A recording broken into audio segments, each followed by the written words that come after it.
بسم اللہ الرحمن الرحیم۔ ناظرین السلام علیکم، میں ہوں گل بخشال۔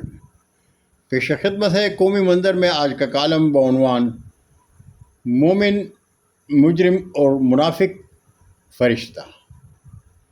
ناظرین، سابق وزیر اعظم عمران خان کی رہائی کے لیے ملک گیر احتجاج کی تاریخ 5 اگست جیسے جیسے قریب آ رہی ہے، بظاہر ویسے ہی پاکستان تحریک انصاف کو دشکے ملنے کا عمل تیز تر ہوتا جا رہا ہے۔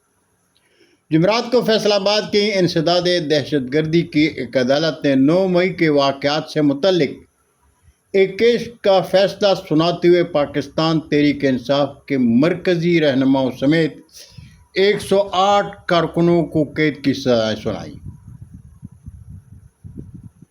یہ فیصلہ 9 مئی 2023 کو فیصل آباد میں واقع ایک حساس ادارے کے دفتر پر حملے کے کیس میں سنایا گیا ہے، جس میں 185 ملزمان کو نامزد کیا گیا تھا، جن میں سے 108 ملزمان کو مجرم قرار دیتے ہوئے سزائیں دی گئی ہیں۔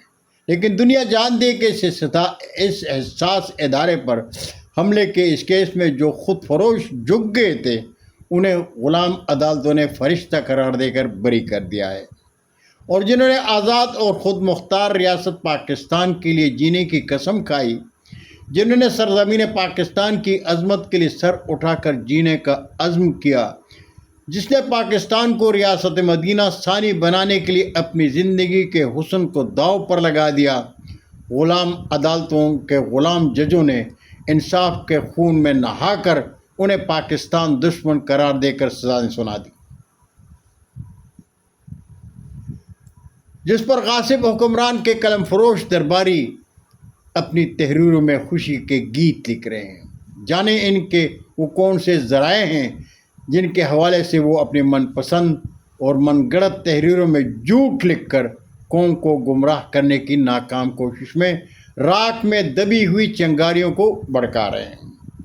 ناظرین، 9 مئی کے ڈرامہ کیس میں رات کے اندھیرے میں سنائی جانے والی سزاؤں سے متعلق حامد میر اپنے ایک کالم میں لکھتے ہیں کہ پاکستان کی عدالتیں ماضی میں بھی رات 11 بجے اور کبھی کبھی 12 بجے کھول لی جاتی تھی اور پوزیشن کے رہنماؤں کو سزائیں سناتی رہیں۔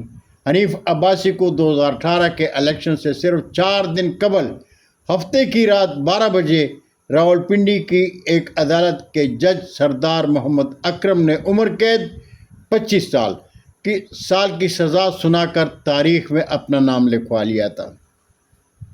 ہفتے کی رات 12 بجے سزا اس لیے سنائی گئی کہ اگلے دن اتوار تھا۔ اتوار کو عدالتیں بند ہوتی ہیں۔ جج صاحب نے پورا اہتمام کیا کہ حنیف عباسی کو سزا سے اگلے دن کسی عدالت سے ضمانت نہ ملے اور وہ 2018 کا الیکشن نہ لڑ سکے۔ موصوف کو رات 12 بجے عدالت سے گرفتار کر کے جیل پہنچا دیا گیا اور وہ الیکشن نہ لڑ سکے تھے۔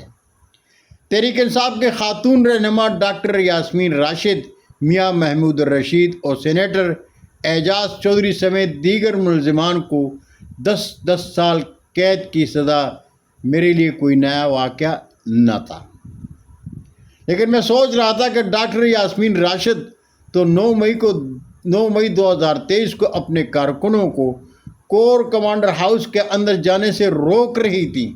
ان کی ویڈیو ساری زمانے نے دیکھی جس میں وہ کارکنوں کو پرامن رہنے کی اپیل کر رہی ہیں، تو پھر انہیں 10 سال قید کی سزا کیوں سنائی گئی؟ شاہ محمود قریشی 9 مئی کو کراچی میں تھے، جس کے ثبوت موجود ہیں۔ انہیں سزا سنانے کا مطلب پورے مقدمے کو ایک مذاق بنانا تھا، اس لیے انہیں بری کر دیا گیا ہے۔ لیکن ڈاکٹر یاسمین راشد کے ساتھ ایسا کیوں ہوا؟ گستاخی معاف، مجھے 2018 میں حنیف عباسی کو سنائی جانے والی سزا اور 2025 میں ڈاکٹر یاسمین راشد کو سنائی جانے والی سزا میں کوئی فرق نظر نہیں آتا۔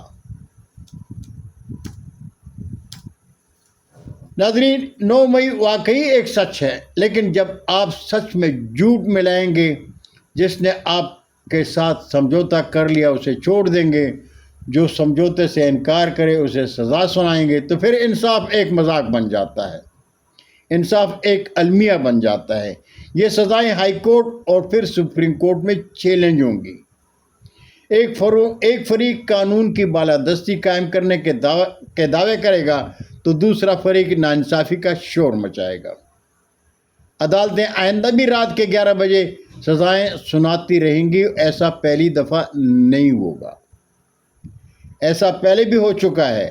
2018 میں جنہیں سزائیں سنائی گئی وہ آج وزیر بن چکے ہیں۔ 2025 میں جنہیں سزائیں سنائی جا رہی ہیں، انصاف تو انہیں بھی ملے گا۔ ہر تاریک رات کے بعد اجالا ضرور آتا ہے۔ ناظرین، حامد میر کی اس تحریر سے اتفاق کرتے ہوئے آزاد اور خود مختار پاکستان سے محبت کرنے والے جانتے ہیں کہ ان کے قائد عوامی لیڈر عمران خان نے درباری حکومت سے مذاکرات کی رائے کو مسترد کرتے ہوئے کہا کہ مذاکرات صرف فوج سے ہوں گے، لیکن فوج نے عمران خان کی سوچ کو اہمیت نہیں دی۔